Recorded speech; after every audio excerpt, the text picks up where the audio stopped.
ಕನಸುಗಳು ಬಿದ್ದರೆ ನೀವು ಕೋಟ್ಯಾಧಿಪತಿಯಾಗೋದು ಗ್ಯಾರಂಟಿ. ನಮಸ್ಕಾರ ಸ್ನೇಹಿತರೆ.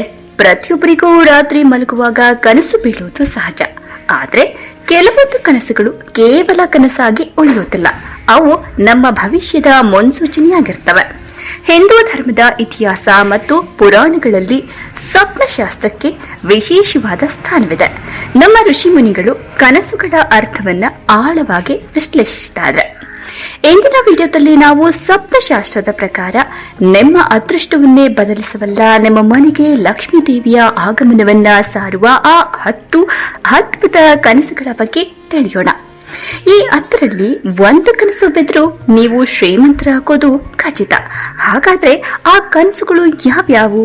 ನಿಮ್ಮ ಕನಸಲ್ಲೂ ಇವು ಬಂದಿದ್ಯಾ? ಒಂದ್ಸಲ ಚೆಕ್ ಮಾಡ್ಕೊಳ್ಳಿ.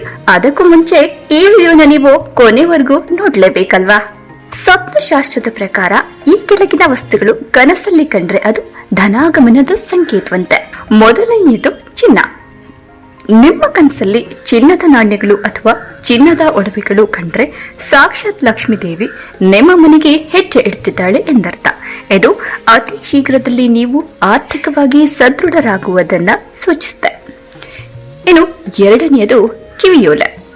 ಒಂದು ವೇಳೆ ನೀವು ಕನಸಿನಲ್ಲಿ ಸುಂದರವಾದ ಕಿವಿಯೋಲೆಗಳನ್ನ ನೋಡಿದ್ರೆ ಅಥವಾ ಅವುಗಳನ್ನ ಧರಿಸುವಂತೆ ಕಂಡ್ರೆ ನಿಮ್ಮ ವ್ಯಾಪಾರ ಅಥವಾ ಕೆಲಸದಲ್ಲಿ ದೊಡ್ಡ ಮಟ್ಟದ ಲಾಭ ಸಿಗಲಿದೆ ಎಂದು ತಿಳಿಯಿರಿ. ಮೂರನೆಯದು ಉರಿಯುತ್ತಿರುವ ದೀಪ. ದೀಪವು ಜ್ಞಾನ ಮತ್ತು ಸಮೃದ್ಧಿಯ ಸಂಕೇತ.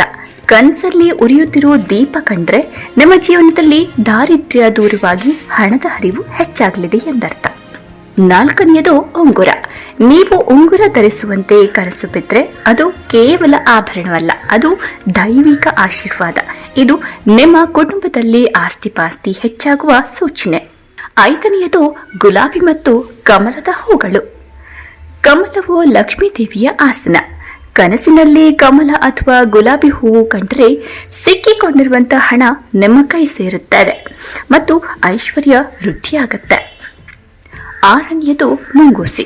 ಸಾಮಾನ್ಯವಾಗಿ ಮುಂಗೂಸಿಯನ್ನ ನೋಡುವುದು ಅಪರೂಪ, ಆದರೆ ಕನಸಲ್ಲಿ ಮುಂಗೂಸಿ ಕಂಡ್ರೆ ನೀವು ಕುಬೇರನ ಕೃಪೆಗೆ ಪಾತ್ರರಾಗಿದ್ದೀರಿ ಮತ್ತು ಅನಿರೀಕ್ಷಿತವಾಗಿ ಶ್ರೀಮಂತರಾಗ್ತೀರಿ ಅನ್ನೋದು ಸ್ವಪ್ನಶಾಸ್ತ್ರ ಹೇಳುತ್ತೆ.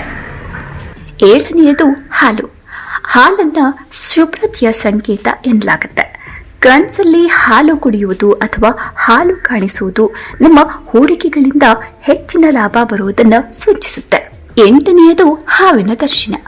ಅನೇಕರು ಹಾವನ್ನು ನೋಡಿ ಹೆದರುತ್ತಾರೆ, ಆದರೆ ಹಾವೊಂದು ತನ್ನ ಬೆಲದೊಳಗೆ ಹೋಗೋದನ್ನ ಅಥವಾ ಬೆಲದಿಂದ ಹೊರಬರುವುದನ್ನ ನೋಡಿದ್ರೆ ನಿಮಗೆ ಹಠಾತ್ ಧನಲಾಭ ಆಗುವ ಸಾಧ್ಯತೆ ದಟ್ಟವಾಗಿರುತ್ತೆ. ಒಂಬತ್ತನೆಯದು ಮರ ಹತ್ತುವುದು.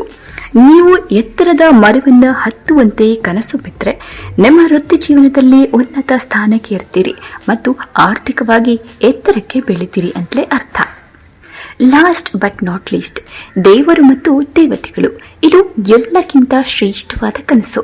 ನಿಮ್ಮ ಕನಸಲ್ಲಿ ದೇವತೆಗಳು ಪ್ರತ್ಯಕ್ಷವಾದರೆ ನಿಮ್ಮ ಎಲ್ಲಾ ಕಷ್ಟಗಳು ಕಳೆದು ಯಶಸ್ಸು ಮತ್ತು ಸಂಪತ್ತು ನಿಮ್ಮದಾಗಲಿದೆ ಎಂದು ನಂಬಬಹುದು. ನೋಡಿದ್ರಲ್ಲ ಸ್ನೇಹಿತರೆ, ಈ 10 ಕನಸುಗಳು ಬಿದ್ದರೆ ನಿಮ್ಮ ಅದೃಷ್ಟದ ಬಾಗಿಲು ತೆರೆಯುತ್ತೆ ಅಂತಲೇ ಅರ್ಥ. ಈಗ ಕಮೆಂಟ್ ಬಾಕ್ಸ್ ನಲ್ಲಿ ನಿಮಗೆ ತಿಳಿಸಿ, ಈ 10 ಕನಸುಗಳಲ್ಲಿ ಯಾವ್ದಾದ್ರೂ ಒಂದು ನಿಮ್ಗೆ ಈವರೆಗೂ ಬಿದ್ದಿದ್ಯಾ ಅಥವಾ ಇತ್ತೀಚೆಗೆ ನೀವು ಕಂಡ ವಿಚಿತ್ರ ಕನಸು ಯಾವುದು ಅಂತ. ನಿಮ್ಗೆ ಈ ಮಾಹಿತಿ ಇಷ್ಟವಾಗಿದ್ರೆ ಕೂಡಲೇ ಈ ವಿಡಿಯೋಗೆ ಒಂದು ಲೈಕ್ ಮಾಡಿ. ನಿಮ್ಮ ಫ್ರೆಂಡ್ಸ್ನವರಿಗೂ ಮತ್ತು ಕುಟುಂಬದವರಿಗೂ ಈ ವಿಡಿಯೋವನ್ನ ತಪ್ಪದೆ ಶೇರ್ ಮಾಡಿ. ಅವರಿಗೂ ತಮ್ಮ ಕನಸಿನ ಅರ್ಥ ತಿಳಿಲಿ ಅಲ್ವಾ? ವೀಕ್ಷಕರೇ, ಕನಸುಗಳು ಕೇವಲ ಕಾಲ್ಪನಿಕವಲ್ಲ, ಅವು ನಮ್ಮ ಅಂತರ್ಮನದ ಧ್ವನಿ. ಸ್ವಪ್ನಶಾಸ್ತ್ರದ ಈ ಮಾಹಿತಿಯು ನಿಮಗೆ ಉಪಯುಕ್ತವಾಗಿದೆ ಎಂದು ನಂಬುತ್ತೇನೆ. ಇಂತಹ ಮತ್ತಷ್ಟು ಆಸಕ್ತಿದಾಯಕ ಆಧ್ಯಾತ್ಮಿಕ ಮತ್ತು ಜ್ಯೋತಿಷ್ಯ ಶಾಸ್ತ್ರದ ಮಾಹಿತಿಗಾಗಿ ನಮ್ಮ ಚಾನೆಲ್ನ ಈಗಲೇ ಸಬ್ಸ್ಕ್ರೈಬ್ ಮಾಡಿ ಮತ್ತು ಪಕ್ಕದಲ್ಲೇ ಇರುವಂತಹ ಬೆಲ್ ಐಕಾನ್ ಒತ್ತೋದನ್ನ ಮರಿಬೇಡಿ. ಮುಂದಿನ ವಿಡಿಯೋದಲ್ಲಿ ಮತ್ತೊಂದು ಆಸಕ್ತಿದಾಯಕ ವಿಶೇಷದೊಂದಿಗೆ ಭೇಟಿಯಾಗೋಣ. ಅಲ್ಲಿವರೆಗೂ ನೋಡ್ತಾ ಇರಿ.